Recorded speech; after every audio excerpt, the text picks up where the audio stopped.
this is, you know, that's the creek right back there, so it's actually hid pretty good along this grass line. So if you're coming along on a lawnmower, you'd have no idea that's there till you get right up on it. And then there's 200 to 300. So if you're push mowing that, you're basically going to realize it right when you walk over it. If you're on a zero turn or something, you can kind of buzz over it and buzz away, but you're also on a big giant noise making machine.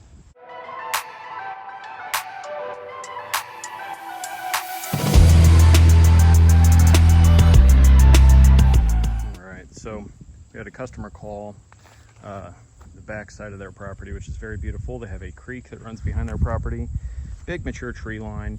As you can see, the sunlight is hitting here, and let's see if you can see them flying in and out. You can see a little bit of that traffic.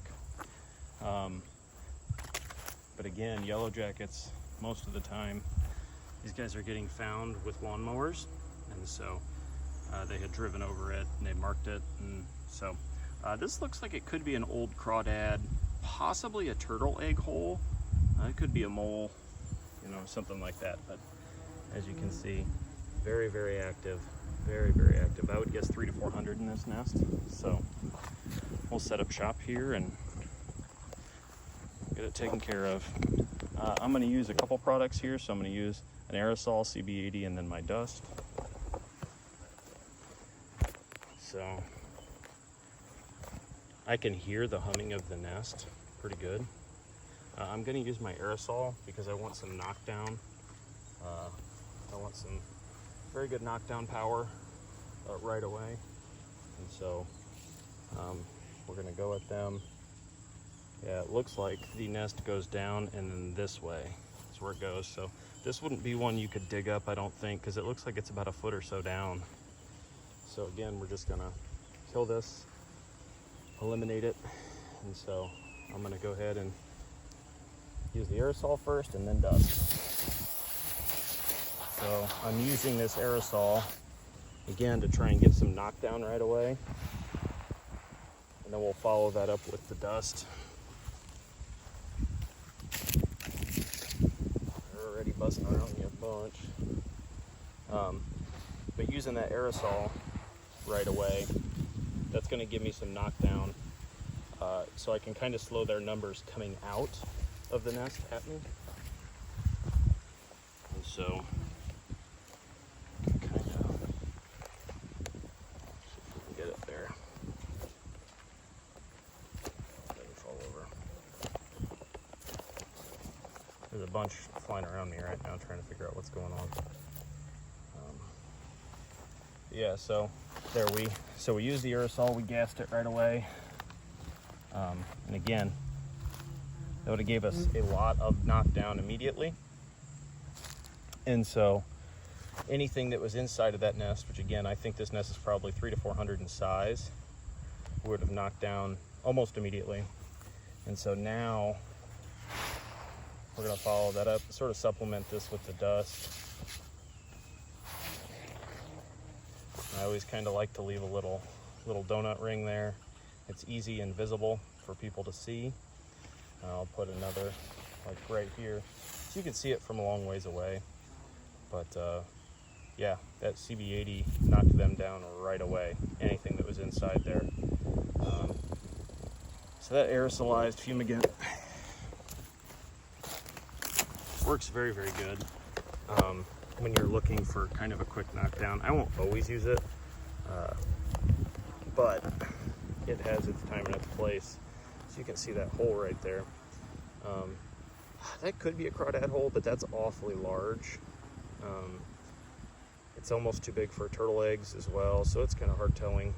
Again, we're within 10 yards of a stream, and so there's almost no yellow jackets coming out of this, and I think that's due to the fact that I used that aerosol immediately and just knock those numbers down. So kind of play defense right away and then supplement that with dust. So all of this dust along the entrance hole here, as these workers that are buzzing above me land, and as they come back, because it's about middle of the day here, as they come back and land and get that dust on them, they'll traffic that and also die as well. And so it helps expedite the elimination of this nest. But as you can see, I mean, that's I'm gonna guess that's 12 to 14 inches down on the ground. So I don't think that is, you could have dug that up. That's down there. So, but yeah, the CB80 aerosol worked very, very well. Did exactly what I wanted it to do. Probably eliminated 100 to 200 of these guys right away. And now I just have a few dozen buzzing around me.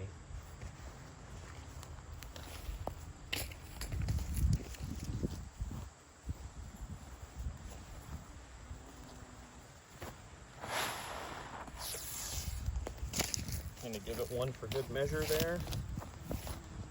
And yeah, bring you up here, and yeah, they're kind of flying all around me, but it is what it is. So, and again, I'll show you here where this is. You know, that's the creek right back there, so it's actually hid pretty good along this grass line. So if you're coming along in a lawnmower, you'd have no idea that's there till you get right up on it. And then there's 200 to 300. So if you're push mowing that, you're basically going to realize it right when you walk over it. If you're on a zero turn or something, you can kind of buzz over it and buzz away, but you're also on a big giant noise-making machine. Here you can start to see there's a few trying to come out.